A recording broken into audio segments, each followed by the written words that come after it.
Hello everyone, and welcome to my kitchen. Today I'm making braised beef short ribs, and this is a special recipe that my family loves, and I just want to share it with you today. So stay tuned. So today our ingredient list is going to include beef short ribs, chopped carrots, porcini mushrooms, onions, bacon, crushed tomatoes, chicken broth, salt and pepper, red wine, and it's a dry red wine, tomato paste, fresh rosemary, cloves, and bay leaves. So now we're going to add our beef short ribs to the pot so they can start to brown.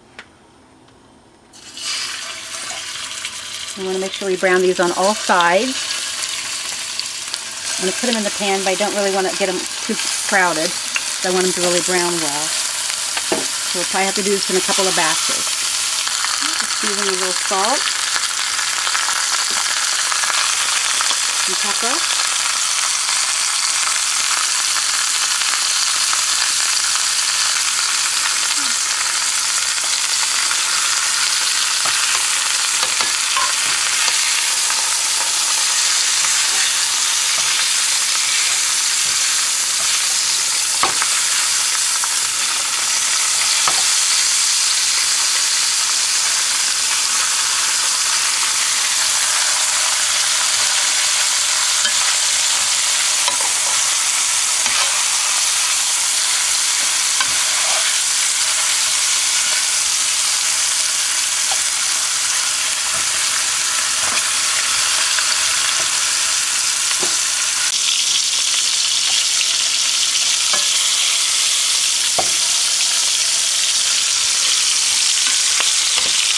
Okay, so I'm going to take these out.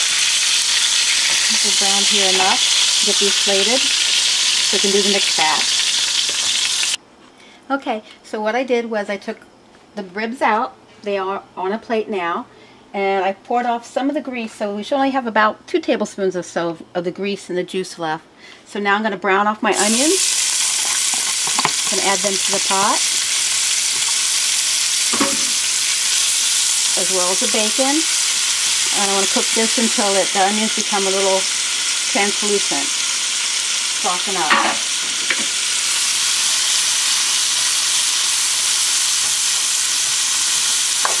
Give it a good stir here. Okay, so we're back. The onions and bacon have been cooking, and it's probably been about 6 minutes, I'd say. And what I've been doing as I've been stirring it is I want to just make sure to get all those good brown bits from the beef that has stuck to the pan. Get that up so it can get incorporated into with our onions and the bacon here. Okay, so now I want to add the carrots and the porcini mushrooms. Let me stir that around a bit. Okay, then I also want to add the rosemary. I'm going to take it off here, this way a better.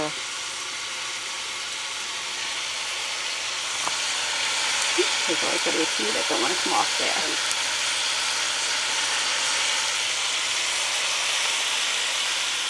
You can smell it. It smells so good, the fresh rosemary.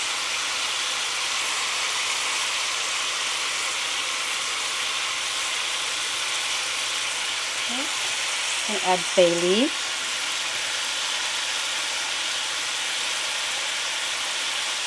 And then I have cloves I want to add. And give this a stir.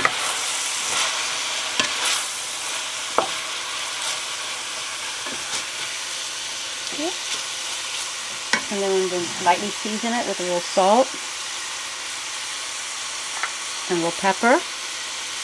And then we'll let it cook for about maybe 3 minutes, just until the carrots start to wilt a little bit. So it's been about 3 minutes, and the carrots are nice and starting to wilt a little bit. So now I want to do is I want to add my tomato paste. And I don't know if you noticed beforehand when I was showing you my ingredients list, but my tomato paste was kind of frozen.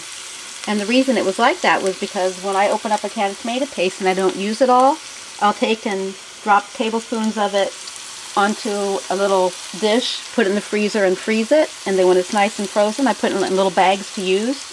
This way when I go to use it, you'll see that I have already tomato paste in about 1 tablespoon serving to use for other recipes. So it's a good way of using up the can and not wasting it. So I'm just going to let it coat the vegetables here and then let it cook for just a few more minutes until the tomato paste starts to turn maybe a little bit darker, deeper color.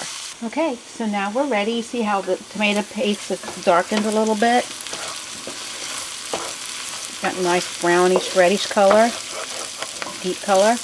Now I'm going to add my tomatoes, crushed tomato sauce.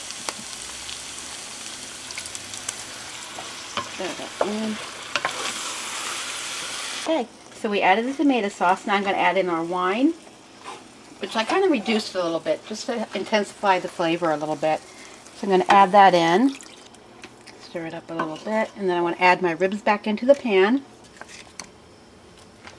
I want to get these bigger ones down, make sure they get down in there good. These bigger pieces.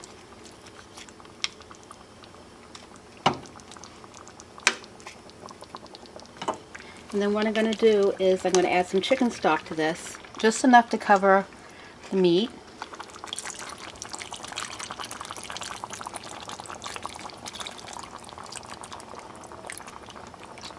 Just a little bit more because we just want to slightly cover everything.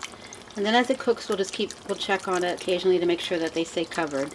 We want these to braise. So we have everything in our pan now. So now we're going to let it come to a boil. And then once it comes to a boil, we're going to lower it till it comes to a nice simmer. And we want that simmer for like 2.5 to about 3 hours. You want it to be able to be nice and tender and almost falling off the bone. So it's at a nice boil. So now I'm going to lower it to a simmer and let it cover it. Yeah, maybe a little bit more. And that's going to cook about 2.5 to 3 hours. Keep checking on it. You want to make sure the ribs stay covered. Add more chicken broth as needed.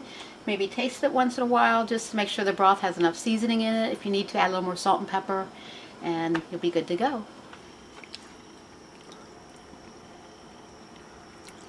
Okay.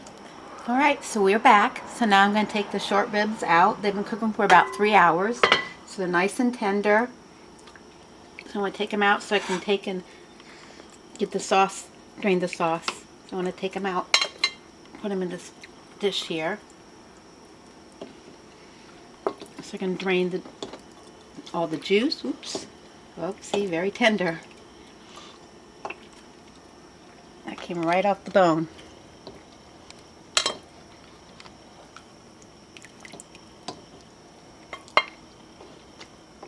Okay, so right now I'm going to take some of the juice, and I just want to strain it so I can get all the bits out of it with the bay leaf and the cloves. You don't want to have to eat any of that.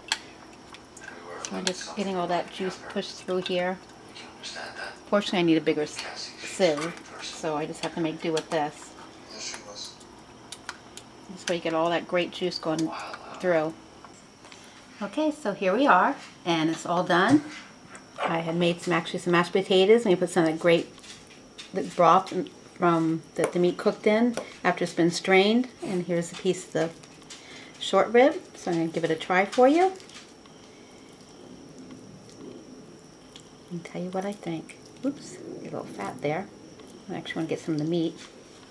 Okay, here it goes. Wow. It's really tender, and it has so much flavor. You can really taste the cloves and the fresh rosemary and the tomatoes. It really gives it such a great flavor. And it's really nice and tender, and I think everybody should try this. You're going to really enjoy it. Take care.